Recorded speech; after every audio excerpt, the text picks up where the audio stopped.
Germany, the reigning world champions in lane number 4.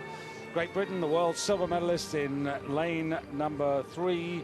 And the German boat almost the same as it was last year.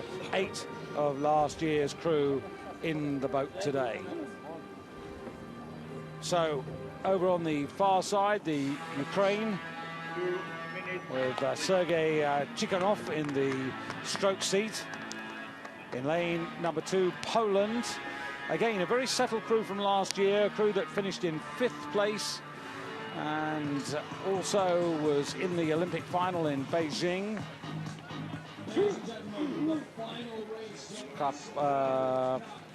Karkovsky in the stroke seat there. Great Britain with Matt Langridge coming into the stroke seat because Louloudis sidelined through illness and unable to take that. So that's caused a bit of reorganisation. And then the winners of Heat 2, Great Britain, came directly into the final by winning Heat 1, Germany Heat 2, and it's Christoph Wilke in the stroke seat, Martin Sauer, his coxswain, with the race plan. Next to Germany, it's the Netherlands. Well, Diederik Simon, he's gone into the bow. And one of the veterans, but like Greg Searle, who sits in the 5 seat for Great Britain, these 40-year-olds looking for medal success. As you see, the final crew closest to you, this is France with Benoit Brunet in the stroke seat.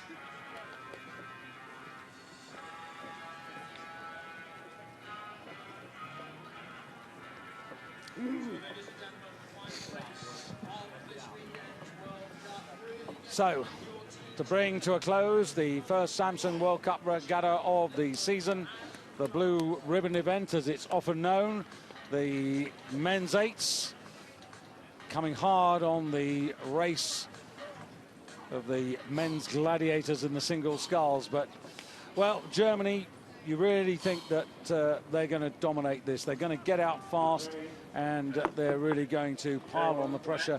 They will want to send a very strong message to everybody that, you know, really this is one where, you know, you're going to have to take this away from us, because they've had their problems in the past. They've actually missed out on qualifying in the world in the Olympic regattas in the past. But they won the world title in 91, 93 and 95. Then there was a bit of gap to 2006 and 7, 2009 and 2010 and 11. They've been the dominant force. And Germany going away, and Martin Sauer already having a little look over his shoulder. They are 3 from the bottom and they're already in front. Already in front. It's Germany that looked to be having a slower start than usually, but then they just poured on the power, and it's not so much just power, it's efficiency. It's all efficiency in the German 8, because the Dutch rowers, I think pretty much man for man are stronger than the German rowers, but the way they move their boats, that is the key secret. That's the key ingredient to German success in the men's 8s. Great blade work there by the Germans, who really have got a really good early rhythm. And Great Britain, 3 from the top of your picture, up there with Germany at the moment. And the 2 crews who came through directly to the final now spearheading the charge. 2 from the top of your picture, that's Poland. Furthest away from you, that's Ukraine. Nearest to you, that is the Netherlands. And now nearest to you, France on the near side, who already lost too much ground. And Great Britain now forging ahead. Matt Langridge setting the rhythm, with James Foe picking that up in the 7th seat to put it into the engine room with Mohamed Sabihi and Greg Searle and Tom Ransley. And then, of course, Richard Edgington coming in with Alex Partridge into the 8 to strengthen it.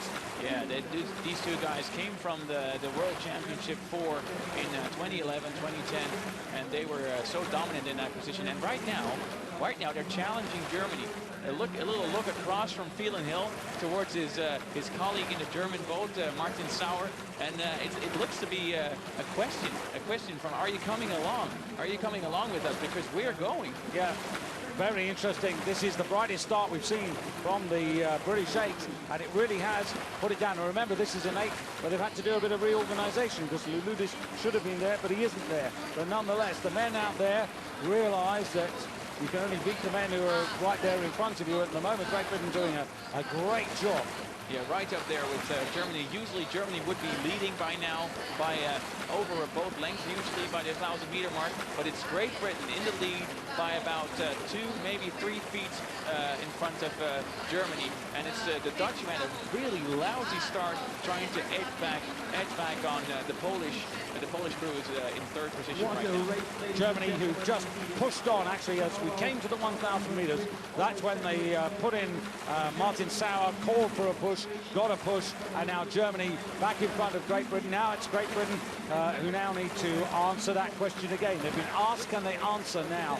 And you can see very, very similar boat speeds from the two boats there, but Germany have not got away. That's the key factor. Yeah, and that's a surprise to see, because Germany was very dominant in their heat.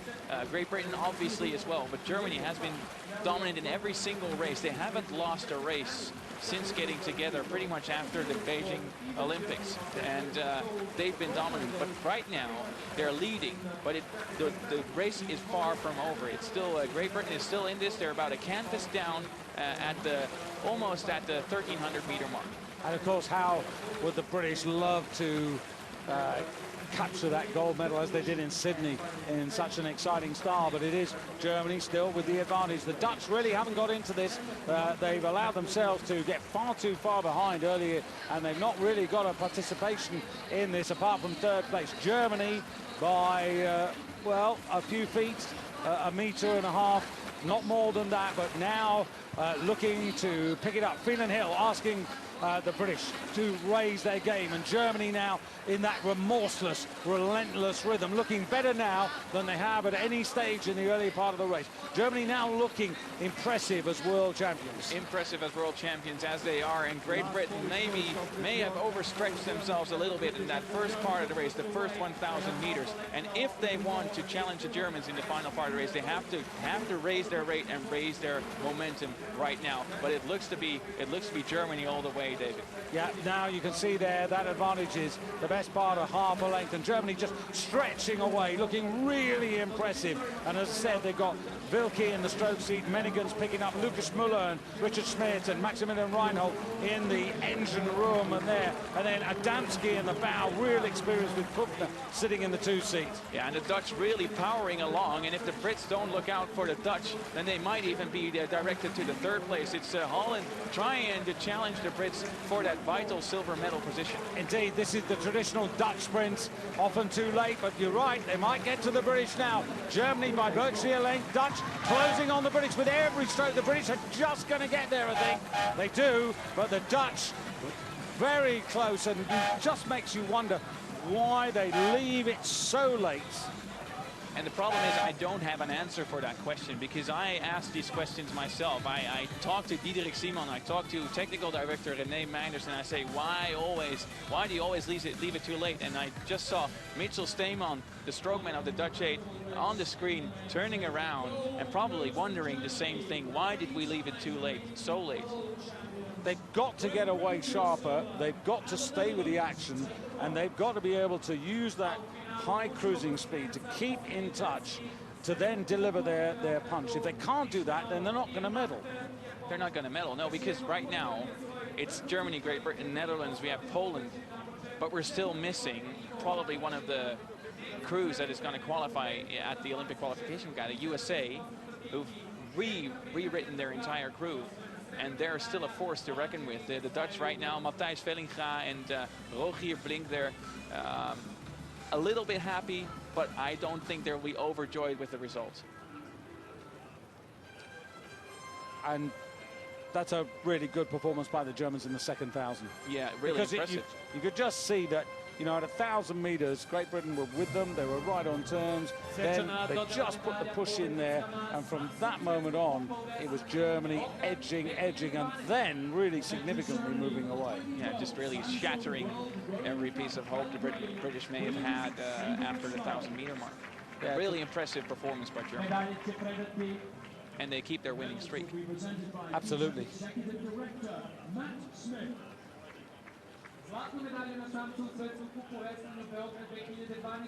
i trenutno prvo mesto na rang listi svetskog kupa.